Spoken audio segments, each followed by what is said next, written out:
حضرت عبداللہ ابن عباس رضی اللہ تعالیٰ عنہ سے مروی ایک روایت ہے، میں ایک دن حضور کے پیچھے بیٹھا ہوا تھا، سواری میں حضور کا ردیف تھا، تو حضور نے فرمایا، اے بیٹے، اے لڑکے، میں تجھے کچھ کلمات سکھاتا ہوں، تو اللہ کے حقوق کا خیال رکھ تو وہ تیری حفاظت فرمائے گا۔ تو اللہ تعالیٰ جل شانہ کے احکام کی حفاظت کر، تو اسے اپنے سامنے پائے گا۔ اذا سألت فاسأل اللہ، جب سوال کرے تو اللہ سے ہی سوال کرے، اللہ سے مانگنے کا مزاج پیدا کر لیں کہ فرمایا تمہارے جوتے کا تسمہ بھی ٹوٹ جائے تو وہ بھی اللہ سے مانگو۔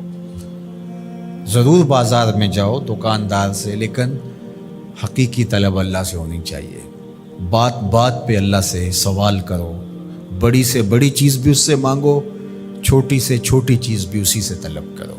ہماری ساری ضرورتوں کا کفیل ہمارا رب، ہمارا مالک ہے۔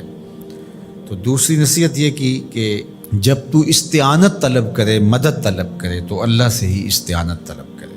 وعلم، اور جان کہ اگر ساری امت، سارے لوگ، پوری قوم جمع ہو کے تمہیں فائدہ پہنچانے کی کوشش میں لگ جائیں تو تمہیں وہی فائدہ پہنچا سکتے ہیں جو تیرے لیے تیرے رب نے لکھا ہے۔ اور فرمایا وَإِنِ اجْتَمَعُوا عَلَىٰ أَن يَضُرُّوكَ بِشَيْءٍ، اور اگر تمہیں نقصان پہنچانے کے درپے ہو جائیں، لَمْ يَضُرُّوكَ إِلَّا بِشَيْءٍ قَدْ كَتَبَهُ اللَّهُ عَلَيْكَ، تو تجھے صرف وہی نقصان پہنچا سکتے ہیں جو اللہ نے تیرے لیے لکھا ہے۔ سارا زمانہ بھی مخالف ہو جائے، تیرا کچھ نہیں بگاڑ سکتا۔ ہاں، تیرے مقدر میں اگر کوئی چیز، کوئی بگاڑ لکھا ہے تو وہ ہوگا، اس کا ذریعہ وہ بن جائیں گے۔ تو اس لیے پھر اسی سے مانگو، اسی سے طلب کرو۔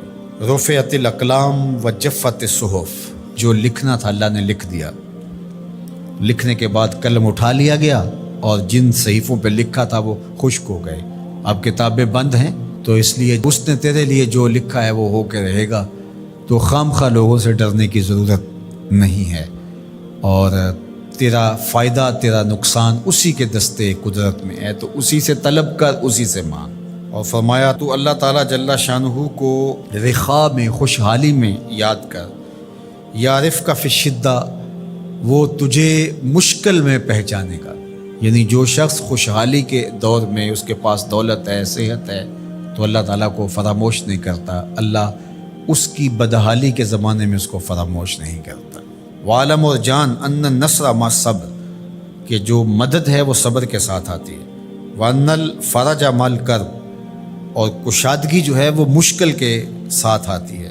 وان مع العسر یسرا، اور سہولت جو ہے وہ مشقت برداشت کرنے کے بعد آتی ہے، تنگی کے بعد فراخی آتی ہے۔ پہلو مشکل پھر تمنا، پہلو کنڈا پھر پھل، شاید مگروں پہلو مکھیاں ڈس دیاں ڈنگ والیاں۔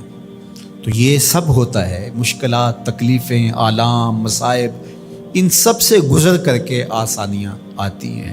خود حضور کی زندگی دیکھ لیجئے، مدنی زندگی، مکی زندگی کے گزرنے کے بعد، طائف کے مراحل کو طے کرنے کے بعد آتی۔